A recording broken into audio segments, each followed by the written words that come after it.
Bem-vindos a mais uma análise aprofundada. Hoje vamos explorar uma distinção que é fundamental, mas que, pronto, muitas vezes se confunde no mundo da inovação. A diferença entre o cientista e o inventor.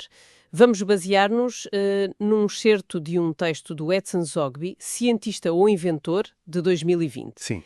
É muito comum misturar estes papéis, não é? Quase como se fossem a mesma coisa.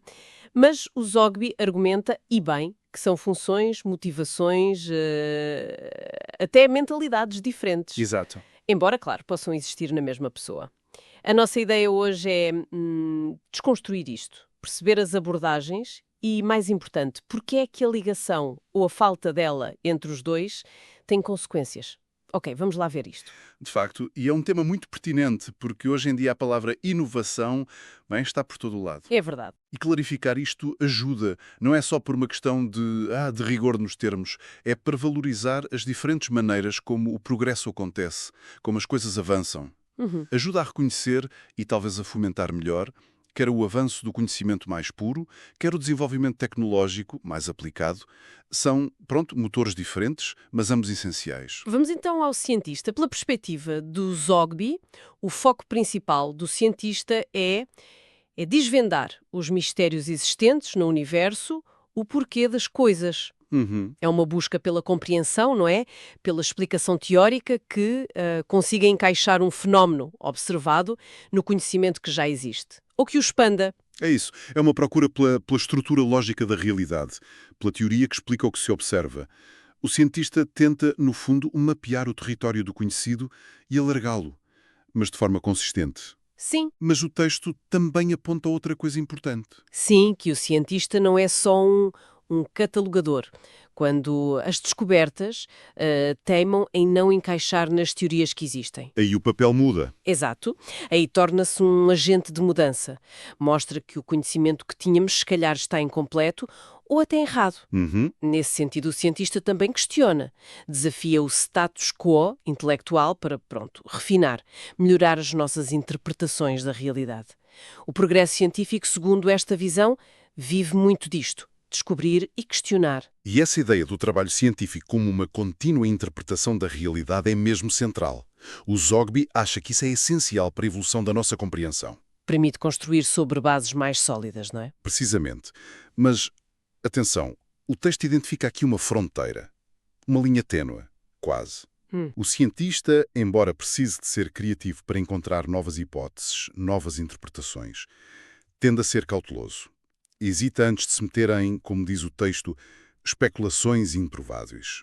Ok. Esse salto para o "e se funcionasse assim", mesmo sem saber bem porquê? Isso já é mais o território do inventor. E essa hesitação estará ligada a quê, segundo o Zogby? Olha, o texto sugere uma ligação interessante à validação social académica. O cientista muitas vezes está em instituições, não é? Académicas, de investigação, Sim. e tendo a valorizar o currículo, as publicações, os títulos. Há toda uma cultura de revisão por pares, de validação formal, que, é essencial para o rigor, Claro. mas que também pode criar uma certa aversão ao risco. Ao risco de errar publicamente ou de propor algo que pareça demasiado fora da caixa. Dúvida. O inventor é apresentado como alguém que, e cito, gosta de ousar, de desafiar o estabelecido, de ignorar as regras e correr riscos. É quase o oposto dessa cautela académica. É uma mentalidade diferente, sim. O texto aponta nesse sentido. Menos preocupada com a validação antes de fazer, ou com um enquadramento teórico perfeito, E mais focada em quê? mais focada na possibilidade de criar algo novo, que funcione, que seja útil. O inventor, nesta visão, tem uma relação diferente com o erro, ou até com o ridículo. Como assim? Talvez os veja mais como, etapas normais do processo de criar, e não como falhas a evitar a todo custo. O texto sugere que o ego do inventor não está tão ligado à reputação académica. Mas sim a conseguir concretizar a ideia. Exatamente. A fazer acontecer. E o texto também fala sobre de onde vem essa capacidade de inventar. Diz que pode ser algo inato, uma tendência natural, mas também pode ser resultado de esforço e dedicação. Sim, isso é importante. Porque reforça que não são mundos fechados. Uma pessoa pode cultivar essa capacidade ou até ter as duas abordagens. Mas agora vem a parte que eu acho mesmo interessante. A resiliência do inventor. Zogby usa a expressão desmuniciado Essa imagem é muito forte, sim. para descrever como um inventor muitas vezes trabalha. Sugere alguém que cria apesar de tudo. Apesar das limitações, não fica à espera das condições perfeitas. Falta material. Improvisa-se. Não há equipamento certo, adapta-se o que há ou inventa-se uma ferramenta nova. Falta dinheiro, encontra-se uma forma de fazer com pouco. É o famoso desenrascança português, mas elevado a método criativo. Exatamente. O inventor neste retrato é um mestre da adaptação, de superar obstáculos práticos. Faz todo o sentido, ainda por cima quando pensamos na origem da invenção. O texto liga-a diretamente à solução de problemas. Enquanto a ciência estaria mais focada em decifrá-los, não é? Exato. O inventor vê um problema, uma dificuldade, e a cabeça começa logo a trabalhar para encontrar uma forma de ultrapassar aquilo. Precisamente. E é por isso que a invenção aparece nos sítios mais inesperados, muitas vezes bem longe dos laboratórios. O Zogby dá exemplos ótimos. Quais? Pensa nos artefactos engenhosos que os agricultores desenvolvem, muitas vezes com poucos recursos, para facilitar o trabalho no campo. Uhum. Ou as soluções que nascem em pequenas oficinas mecânicas para resolver um problema específico de um carro ou de uma máquina, ou até, olha, nas cozinhas, os truques e adaptações que as donas de casa inventam para simplificar tarefas. É verdade. A invenção está onde há um problema a pedir uma solução prática, imediata. Não precisa de um artigo científico para nascer. Mas embora possam funcionar nestes mundos diferentes, o texto defende com muita força que cientista e inventor juntos se complementam e fortalecem. Assim. Não são opostos que não se podem misturar, mas sim parceiros em potência, numa dinâmica que o Zogby é ideal para a inovação a sério, a disruptiva. Uhum. A ideia principal é que a invenção, com aquela ousadia e foco prático, ganha imenso quando recebe o que o autor chama de tratamento científico. O que é isso, esse tratamento? Bem, esse tratamento científico é todo o processo de validação, de refinamento, de fundamentação que a ciência pode trazer. Como testes, por exemplo. Sim, testes rigorosos para ver se a invenção funciona mesmo, se é segura, recolha de dados, estatísticas para mostrar o desempenho, ensaios controlados para comparar com o que já existe. Percebo. E até desenvolver as formulações teóricas que ajudam a explicar porque é que aquilo funciona. Este processo todo não só dá credibilidade à invenção, torna-a mais robusta, mais compreensível, como também, e isto é chave no mundo real, a torna muito mais interessante para quem tem de decidir se investe ou não. O texto fala das apostas financeiras. Exatamente. Uma invenção que passou por esta validação científica tem muito mais hipótese de conseguir o dinheiro necessário para ser produzida em grande escala para chegar ao mercado. A ciência funciona quase como um selo de qualidade e reduz o risco para os investidores. É isso mesmo. E claro, a história está cheia de exemplos de pessoas que conseguiram ser as duas coisas, não é? Sim. Indivíduos que tiveram a ideia genial, a invenção, mas que também tinham o rigor e o conhecimento para a desenvolver, testar, fundamentar cientificamente. Essas figuras são marcos importantes, não só pelas criações em si, mas pelo exemplo que deram do poder desta sinergia. No entanto, apesar de reconhecer este potencial enorme da sinergia, o Zogby critica bastante a realidade. Ele aponta que, muitas vezes, há uma falta de aproximação prejudicial entre o mundo académico, onde estão mais os cientistas, e o mundo empresarial, dos empreendedores, onde talvez estejam mais os inventores. Sim, ele é bastante crítico nesse ponto. Levanta uma questão importante sobre as barreiras que muitas vezes são culturais e institucionais. Que impedem esta colaboração que podia ser tão boa. Exatamente. Não basta dizer que deviam colaborar. É preciso perceber porque é que, na prática, isso muitas vezes não acontece. E quais são as causas que o Zogby identifica para esta distância? É uma questão de falar em línguas diferentes, objetivos incompatíveis. O autor aponta para barreiras que são muito humanas, culturais. Por um lado, fala no ego académico. A dificuldade, às vezes, de alguns académicos em interagir de igual para igual com um leigo. Alguém que pode não ter as mesmas credenciais, que não fala a mesma linguagem técnica, mas que tem um conhecimento prático brutal ou uma ideia inovadora. Uma certa desconfiança. Uma certa sobranceria, talvez. Desconfiança em relação ao conhecimento que não vem pelos canais oficiais. Por outro lado, identifica a impaciência do inventor. Muitos inventores, focados na ação, em fazer acontecer rápido, podem ficar frustrados com o ritmo às vezes mais lento e com as formalidades, as burocracias da validação científica. Querem avançar e a academia pede tempo para testar, analisar, escrever. É isso. Duas culturas com ritmos e valores que por vezes não batem certo. E a consequência disto tudo? A consequência, como o Zogby diz de forma muito direta, é que o mundo perde com isso. Forte. Perde-se a hipótese de acelerar a inovação, de criar soluções melhores, mais bem fundamentadas, de transformar ideias boas em produtos e serviços que realmente melhorem a vida das pessoas. É um custo de oportunidade enorme que resulta destas barreiras. E perante este quadro, qual é a solução que o Zogby propõe como especialista em inovação? Se a separação faz mal, como é que se criam as pontes? A recomendação principal dele é algo que hoje parece quase óbvio, mas que continua a ser difícil de pôr em prática. Pensar e atuar em rede. Uhum.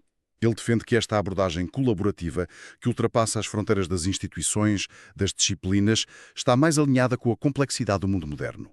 E mais importante, diz que esta mentalidade de rede favorece incrivelmente a inovação. Atuar em rede significa criar espaços, mecanismos onde cientistas e inventores se possam encontrar, comunicar, trabalhar juntos em coisas concretas? Sim, passa por aí. Mas o Zogby vai um pouco mais longe.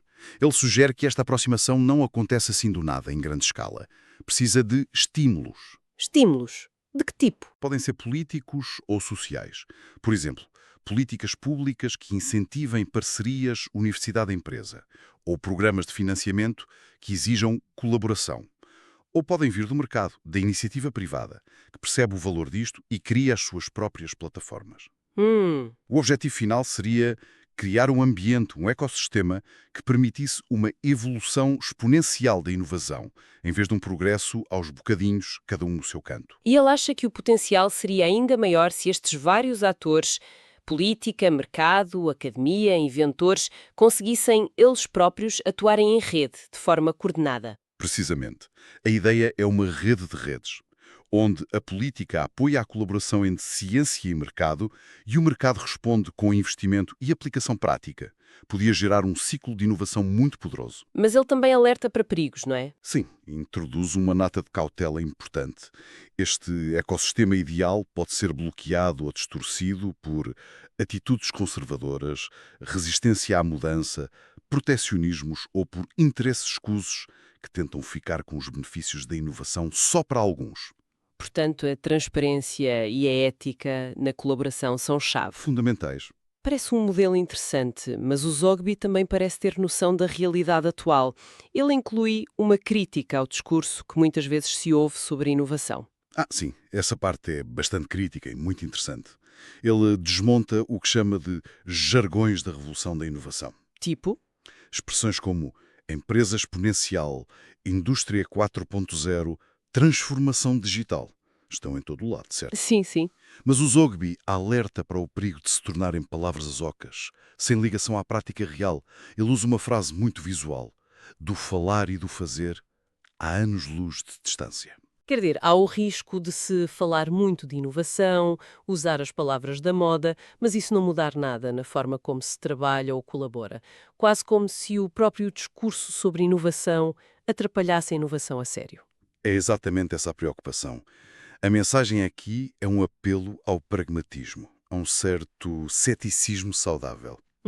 Zogby aconselha a fugir dos discursos falastrões e a focar a energia em planear e implementar coisas concretas para melhorar mesmo a atuação em rede. E desconfiar de quem fala muito. A recomendação é clara: desconfiar da leva de gurus de inovação que aparecem, a usar termos descolados e a fazer grandes promessas, mas que muitas vezes não demonstram ter nenhuma bagagem sobre o tema consigo. Entendo. A verdadeira inovação, argumenta ele, exige mais do que conversa. Precisa de estratégia, estrutura, colaboração a sério e trabalho duro para ultrapassar as barreiras reais. É um apelo à ação, à substância, em vez da espuma dos dias. Olha, antes que fecharmos, há uma pequena nota curiosa que o Zogby inclui no fim do texto dele. Ele diz que o artigo original foi escrito numa fonte específica, chamada Sans Forgetica. Sim, lembro-me disso. É um detalhe engraçado. E a razão, segundo ele, é que esta fonte foi criada por investigadores australianos para dificultar ligeiramente a leitura. A sério? Para quê? Para forçar o cérebro a processar a informação mais ativamente e supostamente aumentar a retenção do conteúdo. É quase uma pescadela de olho. Usar uma pequena invenção, a fonte, para falar sobre ciência e invenção, à espera que as ideias fiquem mais tempo na memória. Fecha o círculo de uma forma muito inteligente, de facto. Uma aplicação prática da criatividade à própria forma de espalhar o conhecimento sobre criatividade. Então, o que é que tiramos disto tudo? Se tivéssemos de resumir a essência desta exploração do texto do Zogby, diria que temos, por um lado, o cientista, movido pela curiosidade de perceber o porquê, de interpretar a realidade, mesmo que isso signifique questionar o que está estabelecido. E por outro, o inventor, impulsionado pela necessidade de resolver problemas, de criar o novo, de ousar e fazer muitas vezes com poucos recursos, desafiando as regras. Papéis distintos, claro. Mas a grande mensagem, e talvez o ponto mais forte que o Zogby quer passar, é que estas diferenças não devem ser uma barreira. Pelo contrário, a complementaridade deles é um motor potentíssimo para a inovação. A profundidade da análise, o rigor do método, a capacidade de validar do cientista, quando se juntam à visão prática, à criatividade aplicada e à resiliência do inventor, criam algo muito maior do que as partes separadas. A ciência que tenta decifrar o mundo junta-se à invenção que tenta solucioná-lo e transformá-lo. Uma parceria que, quando funciona, uau, pode mesmo puxar o progresso para a frente. Sem dúvida. E isso talvez nos deixe com uma pergunta final para pensarmos, que vem diretamente da crítica do Zogby às barreiras que existem. Sim. Ele aponta o ego académico, a impaciência do inventor, as formalidades, como obstáculos reais à colaboração. Perante isto e para lá dos discursos gerais sobre atuar em rede... O que podemos fazer na prática. Exato. Que mecanismos mesmo práticos e eficazes poderiam ser criados? Talvez focados num setor específico, ou numa comunidade local, ou até dentro de uma grande empresa, para facilitar ativamente esta ponte. Como é que se podem desenhar incentivos, processos, plataformas que ajudem a ultrapassar essas barreiras culturais e a transformar o potencial da colaboração cientista-inventor em inovação real, sistemática? Como é que se passa, de facto, do falar ao fazer? Fica a questão.